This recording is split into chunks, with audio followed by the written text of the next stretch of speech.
Deals die when you're not in the room.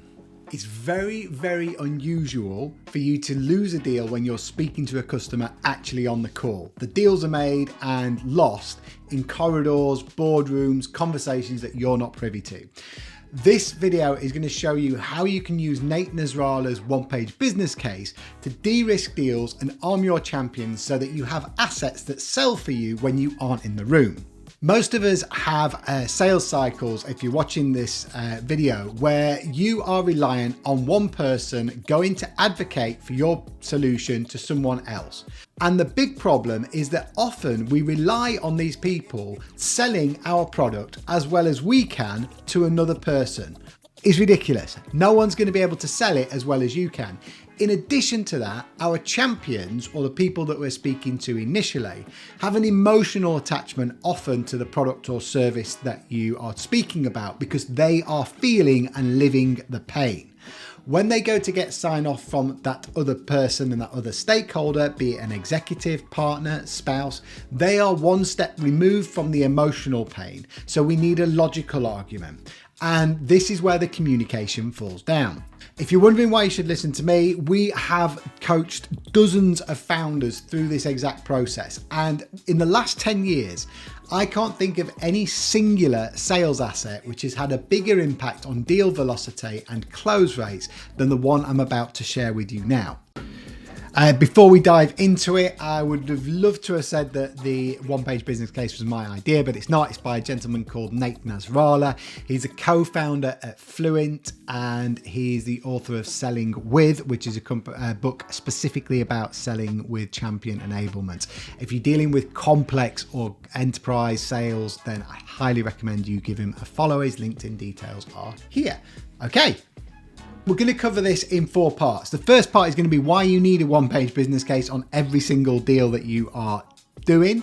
Second, I'm going to walk you through the 5-block structure in plain English and with some examples so you can fill it out and understand it yourself. I'm going to show you the classic mistakes that people make when they are filling out the one-page business case, and so you can avoid them. I've made them, now you don't have to. And I'll show you a simple routine for building the business case as you go through the sales process. Why this matters. The reality of decision-making processes now is that we don't get the luxury of having FaceTime with everyone who makes a decision. And often we will be speaking to a champion or someone who's emotionally engaged with the project that we are talking about, who wants our solution and wants us to take away their pain, but then they have to go and advocate and sell for a deal and make a deal when we're not in the room. And we haven't got the opportunity then to explain away objections or make a logical case.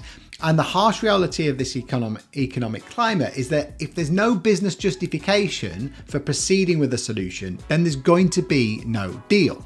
Now you might say, but we use a proposal that has everything that we need and then we can circulate around that in stakeholders. No.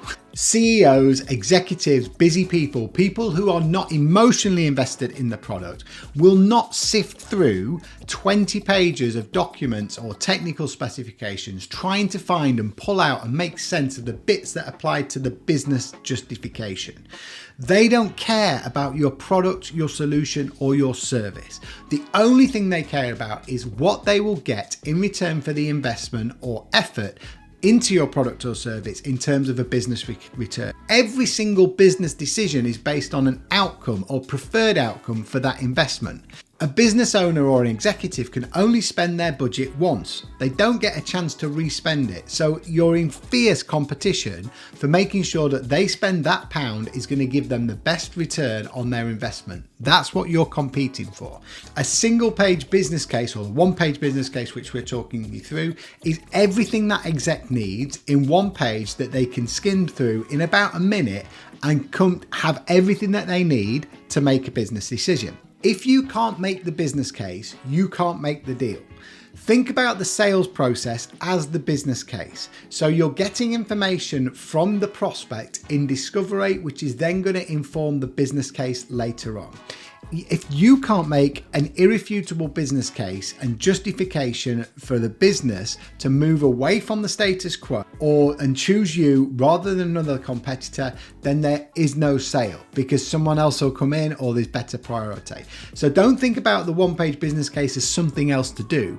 Think about it as an indicator across all of your sales process to identify risk, increase deal velocity, and make the case for moving to your product or solution. Very quickly, if you're watching this and you think, I want someone to do this for me and help me through this, then you can work with us to implement it for you along with the full sales process. To start, it only costs you £1, and that will get you a full diagnostic of where you are now across all your sales and marketing, and we'll give you a wireframe sales playbook, which will show you exactly what you need to be able to close more deals in less time on fewer calls. The link is down in the description. Just click on it, book a call, and I'll speak to you then. So the framework of the one-page business case, it has 5 blocks, and we're going to cover each one individually. It's 5 blocks and it's written in the customer's words, not yours. So it shouldn't contain branding or anything like that of you. It should be written like an internal memo from your champion to the stakeholders to indicate why they should take action. The first block is a priority-driven headline. So very simply, this is one line that names their internal initiative, not your product. You don't mention your product or service yet. And it signals this sits at board level. This is aligned with what we are trying to achieve as a business. And it should be written in this framework. It's because of XYZ, we should do this thing by this time, which will result in this outcome while avoiding cost of inaction.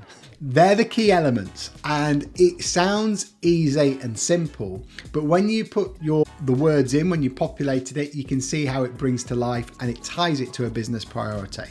As an example, because our CEO is a single point of failure in sales, i.e. he's handling all deals personally, and we're at risk of missing our 1 million target by 6 months, we should implement a proven sales process by end of Q1. This will enable us to hire our first salesperson with confidence, increase close rates from 10 to 25%, and accelerate deal velocity from 3.3 months to 6 weeks while avoiding the 25k cost of a failed sales hire.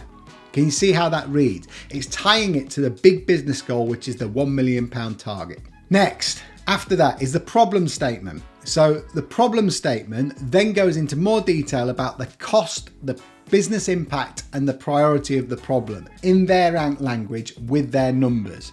And this is where you use the discovery tape. So it's information that you've gained in discovery that you can build into this problem statement. It should read something and cover who it hits, how often it happens, what it costs, what it's going to do to get worse, what happens if they don't address it. So something like every frequency, who is affected by this problem is costing us, and if it's not addressed by X, then it's going to get worse. It's something along those lines. To give you an example of how that reads, every month, our CEO spends 60 hours a month on sales calls, 15 to 20 demos, 10 to 20 to 12 discovery calls, because we lack a systemic sales process that could be delegated. This is our single point of failure, costing us nearly £450,000 a year in opportunity cost, CEO time valued at 150 hour, 108k plus 342k in lost revenue from deals not pursued due to capacity and constraints. Without a proven process, there's a 60 to 70% chance that hiring a salesperson now will result in failure after 3 months, wasting 25k in recruitment, training, and lost deals. If this isn't addressed by Q1, we'll miss our 1 million target. You can see how this is twisting the knife, like significantly. We're not talking about generic, something that we need to do. It's critical to the business success. That's how we're positioning the solution. And by using their words and their knowledge, it makes this really hard to refute.